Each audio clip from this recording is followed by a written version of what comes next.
All right, everyone. So here's a video to help us through these next lines. You can get a little sort of precursor of what's coming our way. Again, had a really fun time talking about, the whole not deserved and not fated death. I did post a link in the updates of the Schoology about that Back to the Future article. I mean, obviously it's myth, so the time doesn't always add up. So take it with a grain of salt. It's just a fun, goofy little read, So if you get a chance to read it, it's kind of interesting. But let's start here now. So we're gonna see here. Nam quia nec fato merita nec morte peribat, sed misera ante diem subito che accensa furore. So that is kind of all one bit. So I know we did the first line, but this misera, that's actually the subject of the peribat. So the unlucky one, that's Dido, right? The feminine singular nominative misera. And we can discuss what that word means tomorrow. It means unlucky, miserable, wretched, poor, unfortunate, etc. And it's the misera one, the wretched one, the unlucky one, accenza, burning, right? Remember we saw that before, she's burning.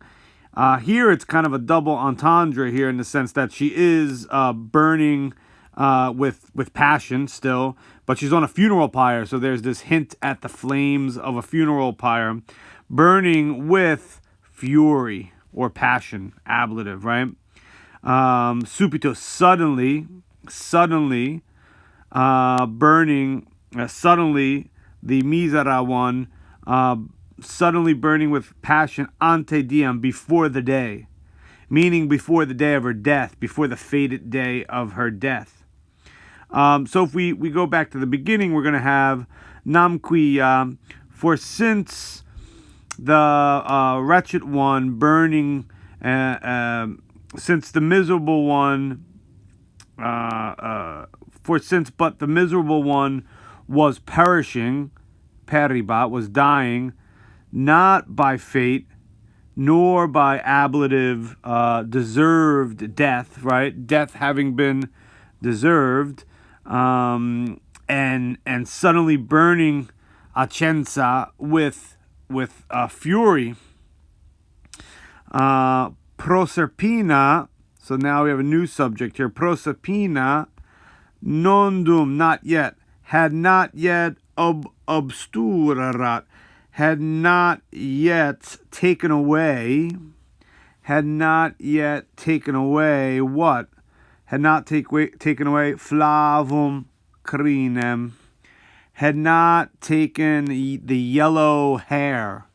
So remember, there's this thing about Proserpina cutting the lock of a hair of somebody dying, meaning cutting their life, right? So Proserpina, who's the queen of the underworld, right? The queen of Hades, at least for 6 months out of the year.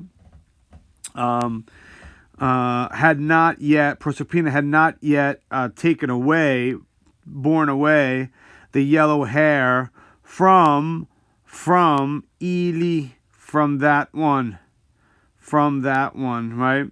From that one, meaning from the vertice, from the come on, stop pixelating.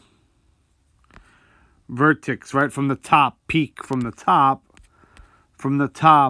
of that one, for that one. So the grammar's a little bit weird here. The ili is referring to Dido, and it's a dative of reference, right? She had not yet taken the yellow hair from the ablative vertice, from the top, meaning the top of her head, from that one, ili, right? It's like a dative of reference, in reference to that one. And had not yet damnaverunt. This is still Proserpina. Had not yet doomed. Had not yet doomed. Had not yet damned. Had not yet condemned her head, caput, to Stygian Orcus. So Oricus is another name for Hades, and Stygian is an adjective to describe the underworld. Remember, that's the river, one of the rivers that runs through the underworld here, right? So I'll clean it up, and I'll give you a nice clean translation here in between these two red lines, and then we'll do the next little bit. So let's just go from the beginning here now. Okay. For since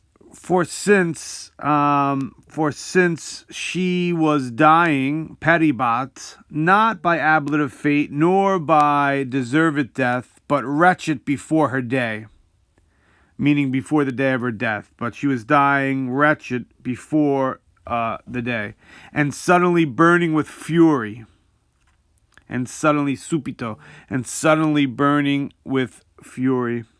Nondum, not yet had, pluperfect, right? This is your pluperfect verb with the subject Proserpina, right?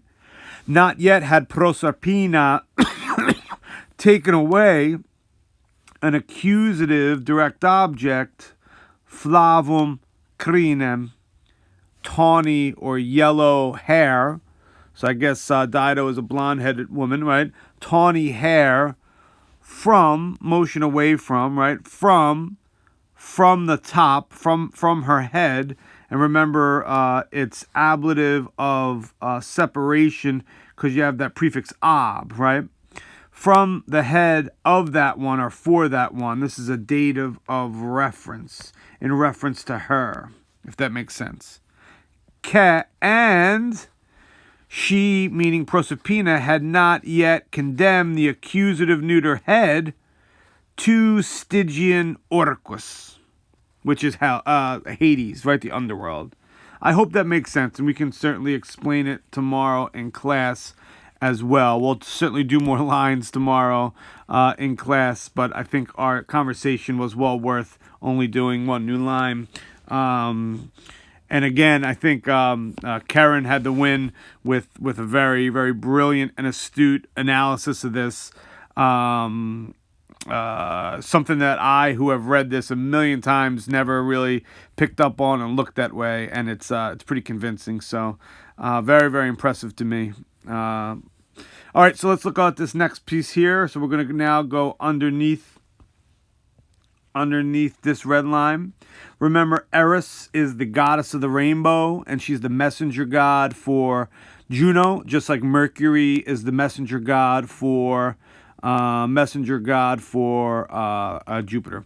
Therefore, nominative Eris, Rochita, she's dewy iris, meaning she comes like in the morning. You know what dew is, right? It's that liquidy stuff on the top of plants in the morning, and then as soon as the sun comes out, it evaporates, right? So she's dewy, right? Therefore, dewy, rochida iris, dewy iris, trahens, participle, and you know that that's a participle, present active participle. Therefore, ergo, dewy iris through with croceus penis. So you look at croceus, another word for dewy. Remember that he is the king of a king of synonyms, right? So flavus and croceus kind of mean the same thing, right? So therefore, iris, dewy iris, through the sky with yellow feathers, right? Penis feathers, with many feathers. Here we'll probably say wing. With many wings, trahens, dragging 1,000 various colors, right? Mille, indeclinable, right? 1,000. Mil means thousand. That's where you get the word million from, right? Because a million is 1,000 thousands, right? So 1,000 miles is a million in English, right? So carrying 1,000 various multiple or various colors And this is like an ablative of cause, caused by the sun, caused by the facing sun. So you think about like if you've ever seen the cover of like Pink Floyd's Dark Side of the Moon, where you have a white light coming in and then the prism turns it into the rainbow. That's what we're describing here, right? And she devolats, she flies down. So this is all, the subject of this is Iris, right? So just to go back to the beginning here. Therefore, dewy Iris